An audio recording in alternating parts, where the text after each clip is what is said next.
isla, lugar kung saan makakamtan mo ang pansamantalang kapayapaan. Ramdam mo ang simoy ng hangin at bawat butil ng pinong buhangin. Isla. Minsan may kasama, minsan din ay nag-iisa. Pero di mo masasabi kung ito ba ay malungkot o masaya. Sapagkat maaaninag mo pag ikaw ay narito. Mabubusog ang mga mata mo sa dami ng magagandang tanawin na matatanaw mo rito. Isla. Punong-puno ng kulay. Pinapalibutan ng asul na karagatan. Kay sarap pasyalan at languyan.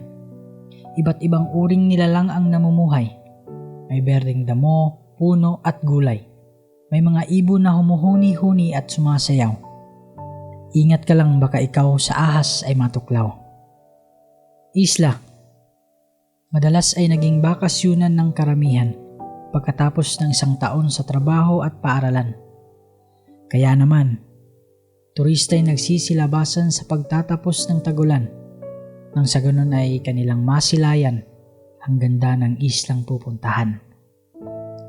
Minsan, ang isla ay gumaganda dahil na rin sa magagandang naibunga ng mga turista. Nagiging mas makulay pa at mas maganda pa ang isang isla sapagkat damang-dama nito ang maayos na pagtanggap at pagkalinga ng tao sa kanya. Isla, eto na. Buhay ko'y maihahalin tulad sa isang isla. Makulay, punong-puno ng buhay, hinding-hindi maitatanggi na ako ay masaya. Sapagkat kagaya ng isla, sarili mismo ang sa akin nagpapaligaya. Hindi mahalaga kung may kasama o nag-iisa. Ang mahalaga'y napapanatili kung ako'y malusog at masigla. Pero hindi sa lahat ng panahon, ang isla ay mananatiling maganda kagaya ng nasa iyong imahinasyon. May mga pagkakataon, pansin ng mga basura, kalat dito, kalat doon. Ito ay hindi gawa ng sariling isla, kundi dulot ng ibang mga turista na nagpunta tapos mag-iiwan lang ng basura. Kaya pala sa tuwing ako'y nakatunganga, aking naaalaala, mga bagay na dapat ay kinalimutan ko na. Unang araw ng pasukan, tahimik akong nakaupo sa isang sulok ng silid-aralan. Gaya ng isang isla, static lang walang galawan. Ikaw tong unang pumansin sa akin at ako'y iyong nilapitan.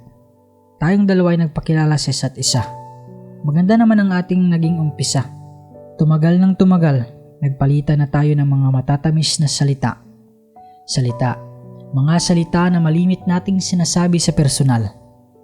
Hanggang umabot sa puntong nasanay na ako sa mga salitang binitawan mo at sa bait at lambing na ipinamalas mo. Kagaya ng isla, na nasanay na may mga turistang nagbibigay kasiyahan sa kanya. Ngunit sa isang banda, hindi pala totoo ang katagang habang tumatagal, lalong sumasaya o sumasarap. Pagkat ang dinaranas ng isang isla ay napakasaklap. Sarap at kapayapaan ang kanyang ibinigay sa mga taong naglakbay upang maibsan ang problemang kanilang tinataglay. At ngayon, ito ang ibinigay bilang kapalit. Basura na nagdudulot ng kasiraan at pagkawasak ng isla. Turista ka ba? Pagkat sariwa pa ang mga alaala na iyong iniwan kasabay ng iyong paglisan. Mga alaala na itinuring ko ng basura sapagkat wala itong ibang idinulot kundi ang ipaalaala kung gaano ako nagpakatanga sa taong puro paasa. Sa taong katulad mo na nagsasabing aral muna pero pinili yung gwapo. Naway maging masaya kas naging desisyon mo. Turista ka ba? Huwag ka nang babalik dito. Isla ako at lilinisin ko ang sarili ko.